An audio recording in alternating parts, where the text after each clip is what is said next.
Olá, tudo bem? Hoje nós estamos terminando nossa série de estudos com respeito à família no Salmo 127 e no Salmo 128. Lembrando os dois primeiros versículos de cada salmo, o verso 1 do 127 diz que se o Senhor não edificar a casa, em vão trabalham os que edificam. Se o Senhor não guardar a cidade, em vão vigia a sentinela. E o verso 1 do Salmo 128 diz que feliz é o homem que teme ao Senhor e anda nos seus caminhos. Do trabalho de tuas mãos comerás, feliz serás, e tudo te irá bem. Pois bem, nós nos propomos a fazer alguns estudos sobre a família, uns estudos assim um pouco diferentes do convencional, não é? A gente se propôs a olhar para essa estrutura familiar que nos é apresentada nesses salmos, partindo do pressuposto calvinista de que nos dois salmos nós temos uma estrutura social, política e familiar proposta, estabelecida por Deus, a qual Deus quer sustentar. Bom, a partir disso a gente lançou um olhar do ponto de vista econômico para essa estrutura, nos perguntando economicamente como vive a família nas escrituras, nos perguntando se a Bíblia fala de dinheiro, fala de lucros, dessas questões econômicas. E a gente entendeu a partir desses salmos que a família ela é muito mais calvinista, ela não pode ser marxista como alguns querem. Você pode até ser um marxista, mas entendendo que marxismo e cristianismo não se ajustam.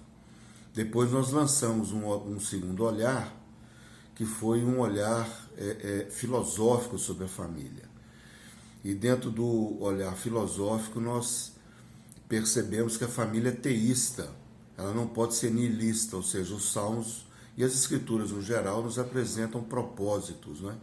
O nihilismo é total ausência de propósito. Então, a nossa vida cristã não cabe o desespero, o medo, as preocupações.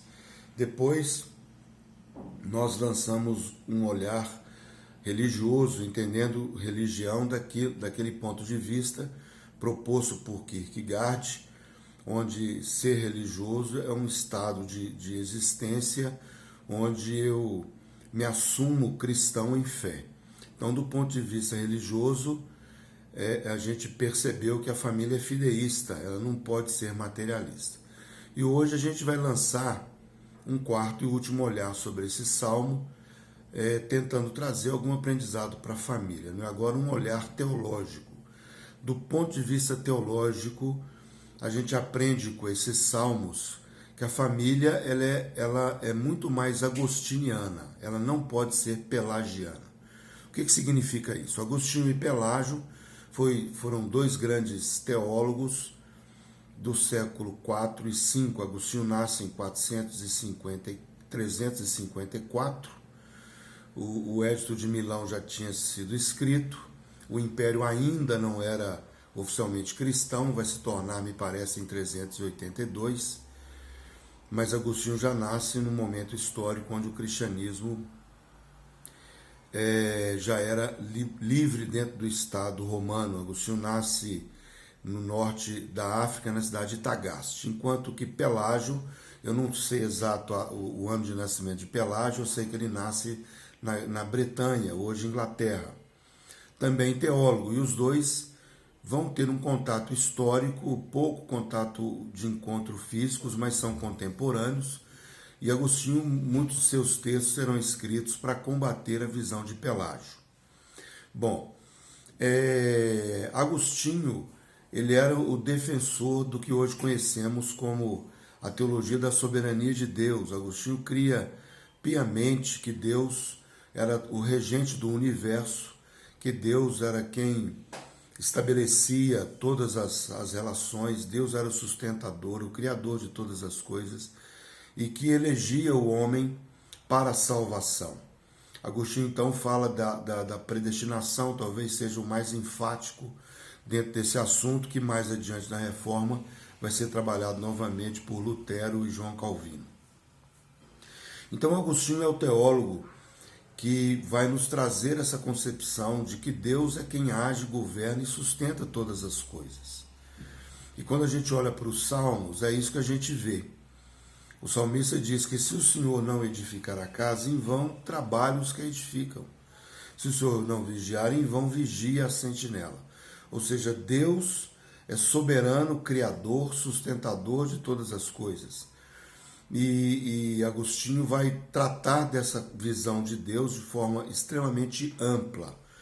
Então, a gente pode partir do princípio de que, num olhar teológico, dentro da família, a gente precisa revelar para os nossos filhos, para o nosso cônjuge, para o convívio social, que a gente descansa em Deus agostinianamente. Os textos de Agostinho são belos de serem lidos. Um que eu posso indicar são as Confissões de Santo Agostinho, que falam de toda a sua trajetória de vida até o seu encontro com Cristo, onde ele será batizado pelo bispo Ambrósio da cidade de Milão. Ele vai ser batizado no mesmo dia que seu filho Adeodato, e ele professa a sua fé. E no livro das Confissões ele escreve a respeito de todo esse trajeto que ele vai passar. Então Agostinho é o teólogo e filósofo da soberania de Deus, aquele que descansa em Deus e nos chama para fazer o mesmo. Tem um livro dele chamado Solilóquios, que você pode baixar em PDF no Google a hora que você quiser. E se eu fosse você, eu faria isso e leria esse texto, não é um texto longo, e inclui uma oração extraordinária no início desse texto, chamado Solilóquios, onde ele vai falar a respeito de Deus na sua oração, e era praxe de Santo Agostinho escrever os seus livros em total devoção e oração. Bom, eu fiz o contraponto entre Agostinho e Pelágio. Pelágio vive no mesmo tempo e vai tentar lançar alguns fundamentos que são totalmente opostos aos fundamentos agostinianos. Então, enquanto Agostinho cria na soberania de Deus, cria na queda do homem em Adão, sendo Adão representante da raça humana e apontando para a realidade do mal a partir da liberdade humana, e crendo que a partir de Adão toda a raça humana cai também em pecado, né? Adão é o nosso representante federativo. Pelágio cria de forma diferente. Pelágio entendia que a queda de Adão era de Adão, não era nossa, e que todo homem nascia sem o peso do pecado em si, no sentido de imposição de inclinações. Para Pelágio, o homem peca a partir do momento em que ele comete o pecado, ele não nasce pecador. Pelágio pensava dessa forma, e a máxima de Pelágio era a seguinte: se eu devo, eu posso. Ele entendia o seguinte, que se eu devo não pecar, se Deus quer que eu não peque, não é se eu devo não pecar, ele entendia, portanto, que eu posso não pecar. Agostinho vai lançar quatro parâmetros para isso, da existência humana, e Agostinho vai dizer o seguinte, que nessas fases da vida, ele analisa primeiro a fase da inocência, né, o estado de inocência, são os 4 estados da existência humana. Agostinho vai dizer que no estado de inocência, Adão se encontrava na condição, posso pecar. Era uma opção, Adão pecaria ou não. Depois que Adão peca, ele cai no estado de pecado, e toda a raça humana cai junto com ele. E no estado de pecado, a máxima é, não posso não pecar, ou seja, eu tenho uma liberdade, mas ela está completamente dominada pelas inclinações, ou seja, é um arbítrio escravo.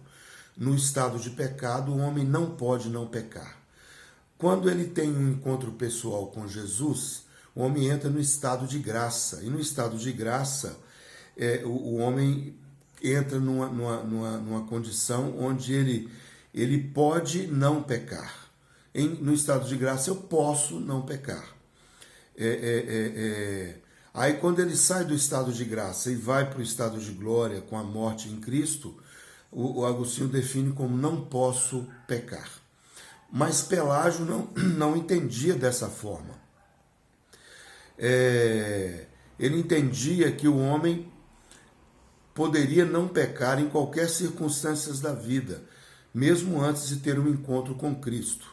E é interessante que Tomás de Aquino vai vai colocar isso também nessa mesma direção. Isso já no século XII da era cristã. Santo Tomás entende que a queda atingiu apenas a vontade humana e não o intelecto humano. Isso é um semi-pelagianismo, não é? Que se parece muito com os nossos dias.